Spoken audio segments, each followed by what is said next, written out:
Hey there. Okay, good morning, and I'm on a quick, big old 45-minute break. So let's get this started with I have some leftover Pepsi Wild Cherry Zero from last night. We did this thing called On Tap. It was episode 2.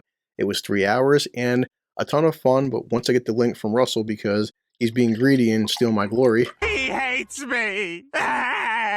once I get the link, I'll set it up for you guys. And just a great time. So, but yeah, finish off the Pepsi. Let's start with some Evan Williams. And past couple of days, been busy. Merry Christmas and just trying to catch up with some news. I'm going to show you 3 different news with, I'm sure you've been hearing about the whole Witcher Blood Origin and my God, and a little bit of Henry Cavill because he's amazing. We all love Henry Cavill. And before I give thanks to my new subscribers and comments, as you can see, thank you guys. But real quick, okay, Evan Williams honey and some friggin' cherry Pepsi. Let's go. Oh yeah. It tastes so good.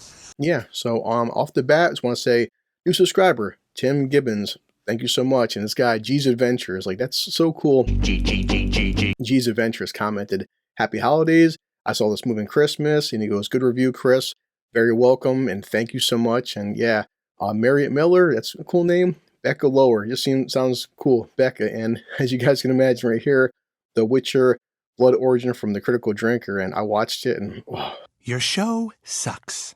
That's going to be another good drunken show to watch. And last but not least, this came from Matthew Hernandez. I like this. Great review, subscribed. Thank you so much, Matthew, and thank you. Excited for this film, and that's pretty cool. You're sharing this type of movie with your son. Yeah, and said my son loved it. I loved it. Tomorrow I'm going to be working on my first ever top 10 of 2022 because I have a new channel. I hope everybody enjoys it. I'm going to have to record it and then edit it accordingly, so then it'll be out for New Year's Eve. But yeah, let's get down to The Witcher and Henry Cavill. It's been a rough few days for Netflix and the fans. And okay, so before we get into this, enjoy my intro.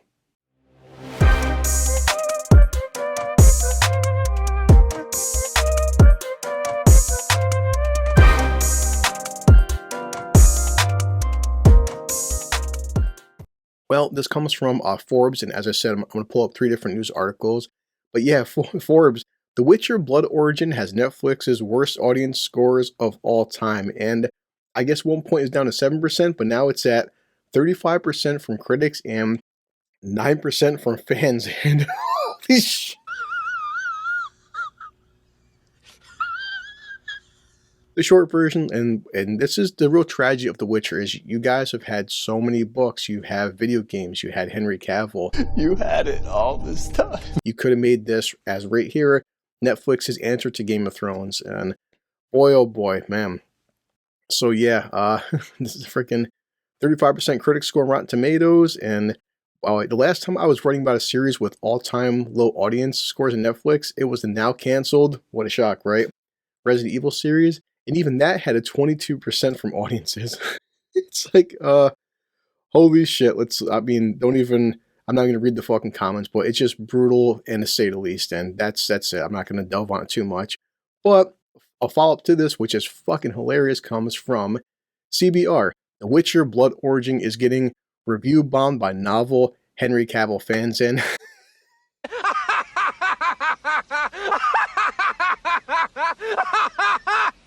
whenever I see this term review bombed, and okay, sure.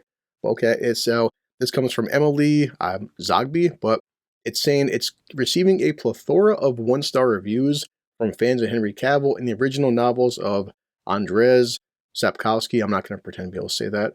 Yeah, it's okay. Names are hard. So they're just saying that it's got a 1-star reviews, tomato meter, and it's even lower with the 8%. So it's, it's going around 7 to 9% depending on who's updating this information. And they're just saying that the review section, these review bombing accounts often leave comments about Henry Cavill's exit or the main series deviation from the novels. Well, yeah, I mean, that's the thing. You need law. If you're delving this far from the source material, you're probably pissing fans off. And this is, I don't know. People always have this thing with this review bombing bullshit. If you don't like something, that's the point of criticism. That's the point of places like Rotten Tomatoes. Excuse me.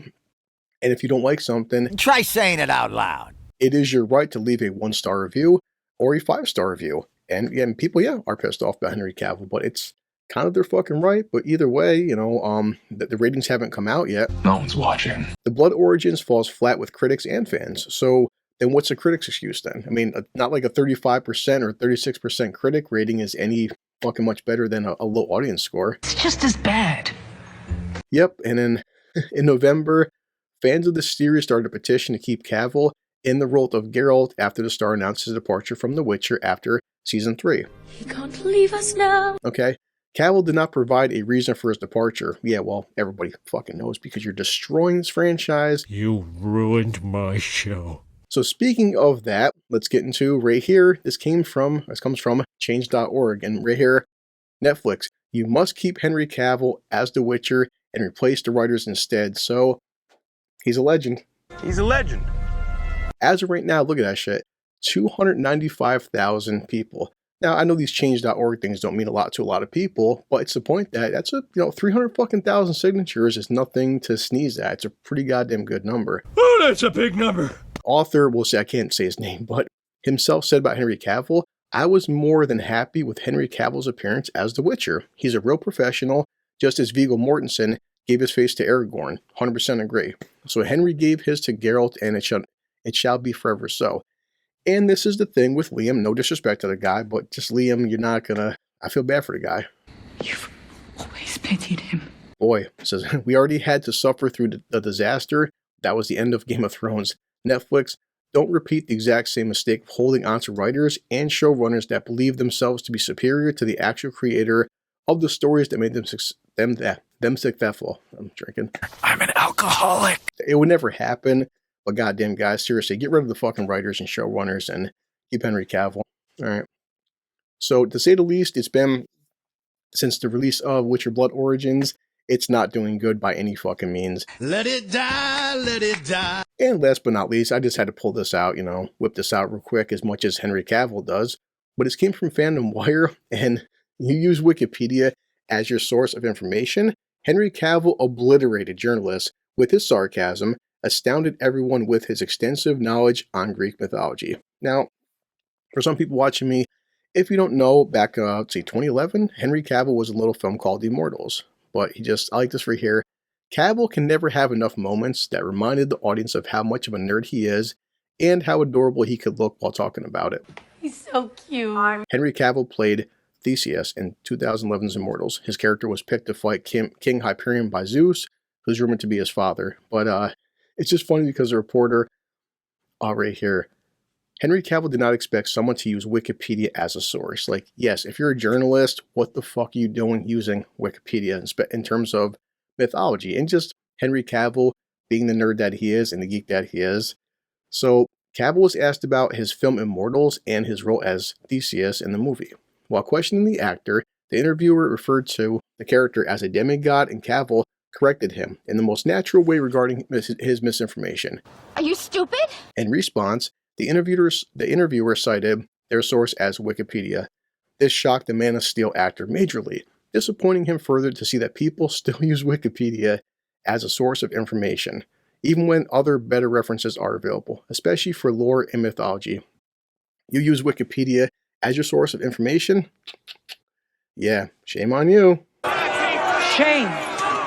Yeah, that's all. Just want to do a quick news article for you guys and keep you up to date with this whole Witcher situation. And oh my God, this is part of when you get a chance, if you do get a chance, to watch our On Tap, because we did a section talking about WB and the current state of DC and what's happening. And like, goddamn, there's so many billions of dollars in debts, and James Gunn gets rid of Cavill, and now fucking Netflix is messing up. And these companies, like, how much more money, how much more fans you have to piss off for, like, you just don't fucking get it. Like, don't you want to please your fans? Don't you want to make people happy? Don't you want ratings to go up and more revenue at the box office? Like, what the fuck you guys doing? So, I don't know. But, yeah, so this is my news article for today. As I said, thank you for new subscribers. Thank you for the comments. The Whale will definitely be in my top 10 list for 2022. Where will it be in the top 10? You'll find out once I'm done with the video. So, yeah, as I always do, I'm going to check my watch, and shit, I gotta hurry up. I will edit this tonight because my break is about to end. So I'm just gonna pull up my drunken robot buddy Bender and head back to my crappy job. I hate my job. But it wasn't a crappy time recording this for everybody and updating you just how bad the fucking Witcher franchise is going right now. Like, you could have made a masterpiece and you fucking didn't. You fucked up. As Witcher fans, I love the games. It's such a fucking tragedy to see such an established brand and so much lore just being thrown out the window for some, as usual, political pandering bullshit. Okay? Well, let's get Bender and have a good day. I'll see you next time I'm doing my top 10. Okay? Just calls for a drink. I'm gonna, well, get dressed and head back to work.